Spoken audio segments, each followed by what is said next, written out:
बिस्मिल्लाहिर्रहमानिर्रहीम। आज हम IENT का मॉक एग्जाम डिस्कस करने जा रहे हैं। So the first MCQs patient diagnosed case covered sinus thrombosis. 2 weeks ago, consultant consulted his neurologist for complaint of lateral restricted movement right eye में। तो कवर्नस में आपको पता है जो साइनस होता है उसमें 6 नर्व इटसेल्फ गुजर रही होती है, बाकी नर्व V1 डिवीजन होगी, V2 डिवीजन होगी, थर्ड नर्व होगी, ये साइडों पे जा रही होती है। कैरोटिड आर्टरी भी बेसिकली बीच में से ही जा रही होती है, उसके साथ एब्ड्यूसर नर्व होती है, तो ये सबसे पहले इन्वॉल्व होती है। तो अब उसकी राइट आई में अगर रिस्ट्रिक्टेड मूवमेंट है तो SO4 LR6 निमोनिक होता है आई की मसल्स की इन्वॉल्वमेंट का।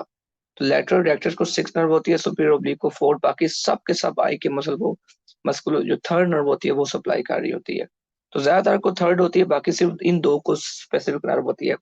तो अब उसके लेटरल रेक्टस अगर लेटरल रिस्ट्रिक्टेड मूवमेंट है राइट आई की, तो उसका मतलब ये हो गया कि राइट आई की जो एब्ड्यूसर नर्व है, ठीक है, रेक्टस मसल इन्वॉल्व है, तो राइट साइड की एब्ड्यूसर नर्व इसकी होगी है। तो लाइकली पाल्सी किधर होगी? राइट 6 नर्व की पाल्सी होगी। और टीबी के अंदर मेनिंजाइटिस में भी बात होगा यही नर्व इन्वॉल्व होती है। ऑल पेशेंट है, ओपीडी में आया, आई की ओपीडी में। एग्जामिनेशन में कैटरेक्ट है आई में। ही also has history on end of fever, ESR उसका रेज्ड है। तो नेक्स्ट स्टेप क्या होगा? आपको उसकी इन्फ्लेमेशन की कॉज रूल आउट करेंगे कि क्या है, उसको जायंट सेल आर्थराइटिस तो नहीं है गई, आर्थराइटिस तो नहीं है, लेकिन वो लेस लाइकली वैसे डायग्नोसिस में हो सकता है। बायलेटरल प्रोग्रेसिव विजन लॉस के साथ अगर एक मरीज ओपीडी में आया, इंट्राओकुलर प्रेशर उसका 15 से ज्यादा है और ओपन एंगल ग्लूकोमा दे दी है।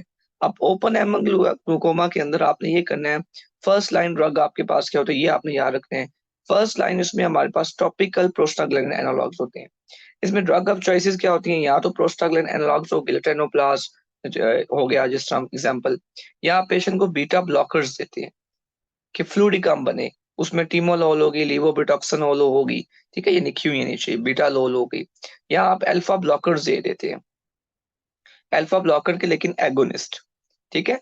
जो उससे क्या होगा, उससे भी जो प्रोडक्शन होगी वो कम हो जाएगी CSF की। बीटा ब्लॉकर्स होंगे, ठीक है, उससे भी CSF की प्रोडक्शन कम होगी। अल्फा ब्लॉकर की जब एगोनिस्ट आप देते हैं ना, तो अल्फा ब्लॉकर का काम क्या होता है किसी को पता है? ये होता है ना, प्री सिनेप्टिक न्यूरॉन्स, यहाँ पे अल्फा 2 रिसेप्टर्स होते हैं।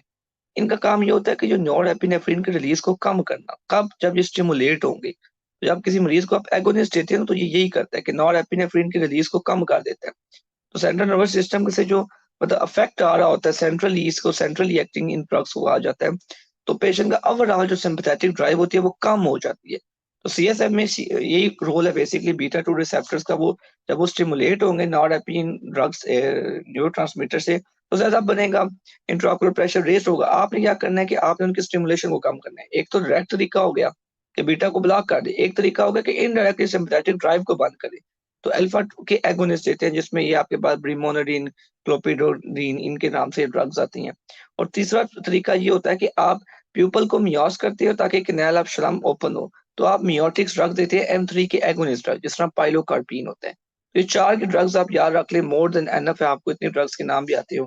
कार्बोनिक एनहाइड्रेट्स कभी भी नहीं देते, उससे ये एडवर्स इफेक्ट होता है कि पेशेंट को किडनीज की इन्वॉल्वमेंट स्टार्ट हो जाती है। कार्बोनिक एनहाइड्रेट्स का रोल जरूर है, तो उसमें आपके पास ऑप्शन आता है ये जिस तरह एसिटोजोलामाइड वगैरह ये वाली होगी। तो ये आपने याद रखना है कि पेशेंट को फर्स्ट लाइन आपने प्रोस्टाग्लैंडिन एनालॉग्स देने हैं। अब पेशेंट है डिसऑर्डिया डिस्टोनियाज है और क्लेशर फ्लैशर रिंग आई में नजर आ रही है, तो विल्सन डिजीज आप सोचेंगे। अब कहते हैं रेड आई के साथ मरीज आया, कौन सी ऐसी चीज होगी अर्जेंट तो आप आई पहले स्पेशलिस्ट के पास भेजेंगे। तो एक्सुडेट अगर हाइपोपियान नजर आ रहा है चैम्बर में, तो फिर आप उसको भेजिए आई वाले के पास। पेशेंट डायबिटिक है, अब थर्मोस्टेट के पास आया माइल्ड हेडेक के साथ, डार्क लाइट को डॉप्टिन कर पा रहा, बायलेटरल प्रोग्रेसिव विजुअल लॉस है, फंडोस्कोपी पे कपिंग है और फेलर ऑफ मतलब ग्लूकोमा है और ओपन एंगल ग्लूकोमा है। तो ट्रीटमेंट फर्स्ट लाइन प्रोस्टाग्लैंडिन है, सेकंड लाइन आपके पास जो होंगे वो अल्फा एगोनिस्ट आ जाते हैं, एप्रोक्लोनिडीन, ब्रिमोनिडीन वगैरह। Patient can't move his I upward, तो आई अपवर्ड अगर देखे बात, ये बात याद रखनी है, अगर आई नीचे नहीं जा रही तो ये सुपीरियर ओब्लिक होता है और इसको होती है फोर्थ नर्व। अगर आंख ऊपर नहीं न जा रही तो इसको होती है बेसिकली इंफीरियर ओब्लिक, ठीक है। तो इंफीरियर ये ऑपोजिट काम करते हैं, सुपीरियर ओब्लिक आंख को नीचे लेके आता है, इंफीरियर ओब्लिक आंख को ऊपर लेके जाता है, और इसको होती है थर्ड नर्व, जो मैंने आपको बताया था SO4 और LR6। इन दो मसल के अलावा सुपीरियर ओब्लिक और लेटरल रेक्टस, बाकी सबको थर्ड नर्व होते हैं, थर्ड नर्व की पॉलिसी होगी। अभी पेशेंट है, उसको ट्रॉमा हुआ, ट्रॉमा के बाद पेनफुल उसकी आई होगी, एग्जामिनेशन पे एनलार्ज मैस है नेजोलैक्रिमल सैक में, और वो टेंडर भी है, एरिथमेटस भी है, तो डायग्नोसिस क्या होगा, डेक्रोसिस्टाइटिस। अभी पेशेंट है, उसको नेक के ऊपर एक स्वेलिंग है, और वो इन मतलब मैंडिबल के बिल्कुल पीछे एंगल ऑफ मैंडिबल पे है, लेकिन और 5 सेंटीमीटर उसकी लेंथ भी दी हुई है, extending 4 centimeter below the base of mandible, obliquely 5 centimeter from the angle of mandible. The mass was just anterior and deep to sternocleidomastoid. तो नेक में बच्चों में याद रखिएगा, जब भी इस तरह की कोई स्वेलिंग इस जगह पे हो स्टर्नोक्लीडोमास्टाइड के आगे, एंटीरियर ट्रायंगल के अंदर, एंटीरियर ट्रायंगल में एक स्वेलिंग होती है, एक पोस्टीरियर ट्रायंगल में। एंटीरियर में जो हो तो उसको ब्रेकियल सिस्ट कहते हैं, पोस्टीरियर के अंदर हो तो उसको क्या कहते हैं, सिस्टिक हाइग्रोमास। ये बात याद रखिएगा, ये दो डिग्रीज याद रखिएगा। तो ये ब्रेकियल सिस्ट होती है एंटीरियर ट्रायंगल में, और ये किस वजह से होती है, सेकंड टू थर्ड फोर्थ जो ब्रेकियल क्लेफ्ट्स होते हैं वो फ्यूज नहीं कर पाते और साइनस बना देते हैं एंटीरियर स्टेनोक्लेमास्टाइड के आगे, उसको ब्रेकियल सिस्ट कहते हैं। अब बच्चा डायबिटिक है, 40 year old, insulin dependent diabetes, severe pain है कानों के अंदर, कोई प्रीवियस हिस्ट्री नहीं है, blood stain, foul smelling discharge आ रहा है, ग्रेनुलेशन है एक्सटर्नल ऑडिटरी कैनाल में, तो लाइकली डायग्नोसिस क्या होगा, इनमें होता है नेक्रोटाइजिंग मैलिग्नेंट ओटाइटिस एक्सटर्ना। तो ये ओटाइटिस मैलिग्नेंट टाइप का जो ओटाइटिस एक्सटर्ना है, ये डायग्नोसिस होगा। फीमेल है, उसको कंडक्टिंग हेयरिंग लॉस है, पॉजिटिव फैमिली हिस्ट्री के साथ, what type of tympanic membrane likely to be found, तो उसमें नॉर्मल टेम्पैनिक मेम्ब्रेन होगी। 20-year-old man with a history of hemoptysis, hematuria, nasal obstruction, epistaxis, local examination nose का ulcer और crusting है, तो likely suitable investigation उसमें क्या होगी, नेजल बायोप्सी। आपने रूल आउट करना है फंगल इन्फेक्शन तो नहीं है यहाँ, कोई एंजियोफाइब्रोमा तो नहीं है यहाँ, हो सकता है कोई इस पेशेंट को क्रस्टिंग जब हो रही होती है तो फिर हम ये भी सोचते हैं बाज़ औक़ात जो हमारे पास ये डायग्नोसिस में सी एंग का वैगनर्स ग्रेनुलोमेटोसिस वो ना हो, तो फिर आपने रूल आउट करना है कि वजह क्या है। तो ये लिखा हुआ नीचे जुवेनाइल जो नेजोफेरेंजियल एंजियोफाइब्रोमास होते हैं, एंजियोफाइब्रोमा में लेस लाइकली हम बायोप्सियां करते हैं वैसे, तो इसलिए उसको थोड़ा कम ही सोचें। आप लोग सोचें वैगनर्स को सोच सकते हैं, आप सोच सकते हैं कि बच्चे को कोई पॉलिप्स तो नहीं है, कोई फंगल इन्फेक्शन तो नहीं इन्वॉल्व नहीं कर रहा नाक को। फिर फीमेल है, हिस्ट्री है हाई ग्रेड फीवर की, कफ की, पेन की लेफ्ट ईयर में फॉर 10 days से, नो पास्ट स्ट्रेनेज है, टेम्परेचर उसका ज्यादा है, लेकिन फीवर है और उसमें पेन है लेफ्ट ईयर में। तो फीवर के साथ अगर पेन हो रहा है तो आपको लग रहा है कि ओटाइटिस एक्सटर्न है, उसमें फिर आप एंटीबायोटिक का कोर्स देते हैं, 5 दिनों की एमॉक्सिक्लेव वगैरह दी जाती है। अब ये पेशेंट है क्रोनिक सपरेटिव ओटाइटिस मीडिया के साथ पेन के साथ आया तो आप उसको एनाल्जेसिक और एंटीबायोटिक्स दोनों देंगे, ठीक है। सुपरेटिव टाइप का लेफ्ट ईयर डेड है उसका, तो आप उसको दोनों तरीकों से ट्रीट करेंगे। अब ये सीएसएफ को कैसे डिस्चार्ज डिफरेंशिएट करते हैं, नेजल सेक्रेशन हैंकरचीफ, अगर रुमाल उसका स्टिकी हो जाए तो वो फिर होता है कि नेजल सेक्रेशन म्यूसिनस में होता है, अगर रुमाल आपने पानी में डाला है बिल्कुल बाहर निकला है तो वो सीएसएफ होगा। ट्रॉटर्स मेथड यूज होता है एपिस्टैक्सिस को मैनेज करने के लिए घर में। वैसे पेशेंट है, स्विमर था, स्विमिंग के बाद उसको कान में दर्द हो गया, सूडोमोनास का इन्फेक्शन हो गया, ओटाइटिस एक्सटर्ना, सूडोमोनास बग होता है इसमें, याद रखिएगा, स्विमर्स ईयर भी इसको कहते हैं। 2 साल की अफ्रीकन मेल चाइल्ड है, कंप्लेन है ear pain, decrease sleep with history of runny nose congestion, तो उसका मतलब है कि इसको ओटाइटिस मीडिया है। इस temperature is raise, tympanic membrane full है, रेडिश ऑरेंज इन अपीयरेंस है, ओपेक है विद द पस, तो ये क्या है, व्हाट इज लाइक ओटाइटिस। अब ये क्या है, ये कैसे मुझे पता चला है, एक बात याद रखिएगा, आपका जो ये आपकी ब्लड स्पोर्स ओरल कैविटी है, यहाँ पे दोनों तरफ ना यूस्टिचियन ट्यूब होती है, यूस्टिचियन ट्यूब दोनों तरफ से लेटरली जाती है, फिर नाक होता है, कान होता है, सॉरी ये कान है, ये मिडल ईयर है। तो इस ये मैंने गला किसी बंदे का ड्रॉ किया पीछे से सिर्फ, तो यूस्टिचियन ट्यूब में अगर कोई किसी को सोर थ्रोट है, बच्चे को बार बार एलर्जिक होती है, तो नेजल कैविटी से भी इन्फेक्शन जा सकता है, ओरल कैविटी से भी जा सकते हैं, यहाँ से इन्फेक्शन यूस्टिचियन ट्यूब के थ्रू जाता है सीधा सीधा कान में। तो इन बच्चों में अगर किसी बच्चे में इस तरह बार बार कफ होती हो और बच्चे को मसले होते हैं और रनिंग नोज हो, तो वहां से इन्फेक्शन चला जाता है मिडल ईयर में, तो ओटाइटिस मीडिया में रिकरेंट होता रहता है। ईएनटी में आया है गर्ल वर्टाइगो के साथ, हेडेक के साथ, नोजिया, टिनाइटिस है, हेयरिंग लॉस है, एपिसोडिक सिम्टम्स है लास्ट 2 सालों से, और प्रॉपर डायग्नोसिस को मीनियर्स डिजीज होगा। मीनियर्स के अंदर इस तरह के सिम्टम्स होते हैं, यूनिलैटरल होते हैं, सेंसरी न्यूरल हियरिंग लॉस होती है पेशेंट को, और एपिसोडिक सिम्टम्स होते हैं। बीटा हिस्टीन ड्रग सर्ग के नाम से उसका बड़ा रोल है इसमें। पेशेंट 7 मंथ का मदर ने बच्चा लेके आई है, ऑटल्जिया, हेयरिंग लॉस, ऑटोस्कोपिक पे बल्जिंग टिम्पैनिक मेम्ब्रेन है, और लैंडमार्क्स आपको नजर नहीं आ रहे, रेड रिफ्लेक्स नजर आ रहा है, रिट्रैक्टेड है वो।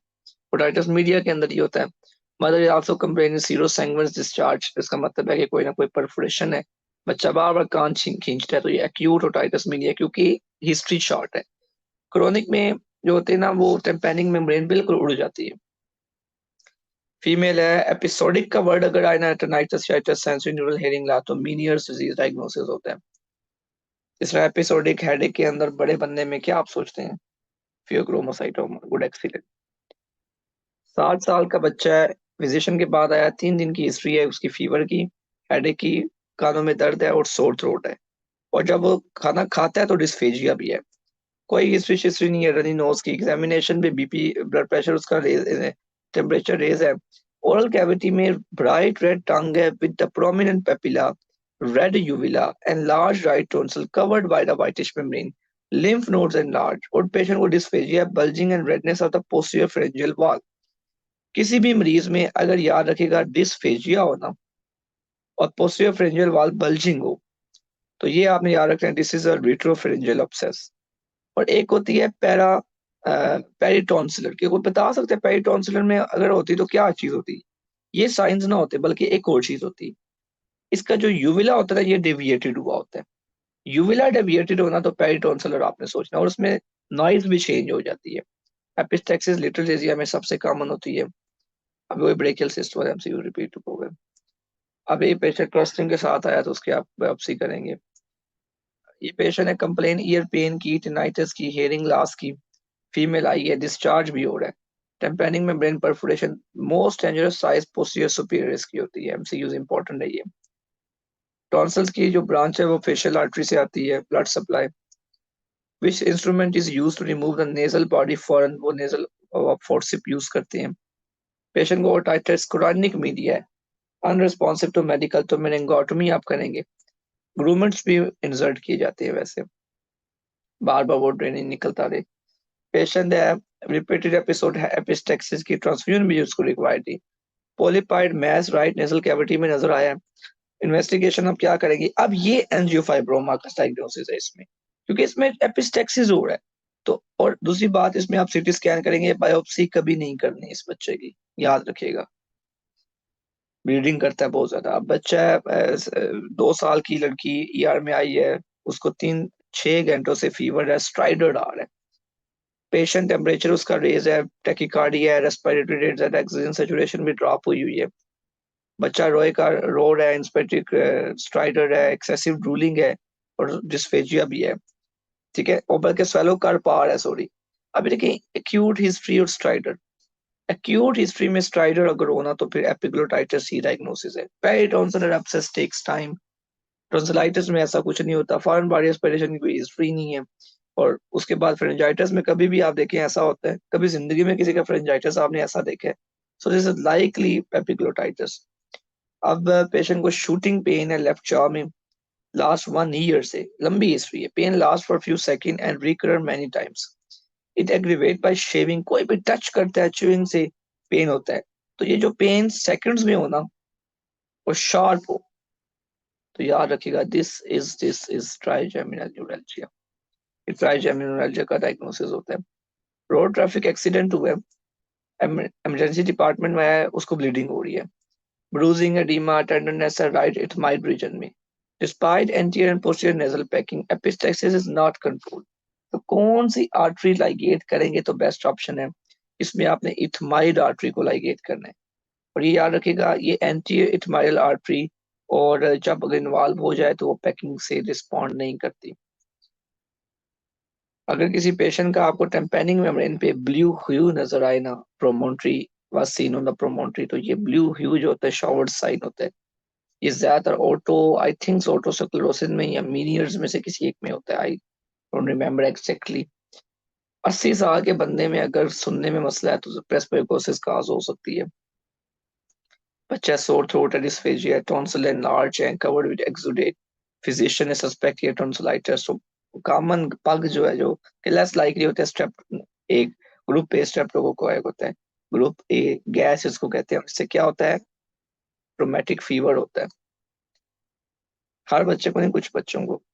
एक यंग बॉय है ईएनटी की ओपीडी में है, उसका बंद हुआ है कान, सॉरी नाक और कान मिक्स हो जाते हैं। ऑटोस्कोपी में फंगल डेब्रिस दी हुई है, तो ये ऑटोमाइकोसिस हो सकता है, इसको एंटी फंगल ड्रॉप से। सिपोटिक नहीं, ऑटोटॉक्सिक के नाम से आते हैं। गर्ल है उसको रनी नोज है, मतलब कि एलर्जी का राइनाइटिस है लाइकली, तो आप एंटी हिस्टामिन की स्टीन वगैरह दे दें। So that was all regarding the ENT eye. We will discuss gynae ops lecture soon.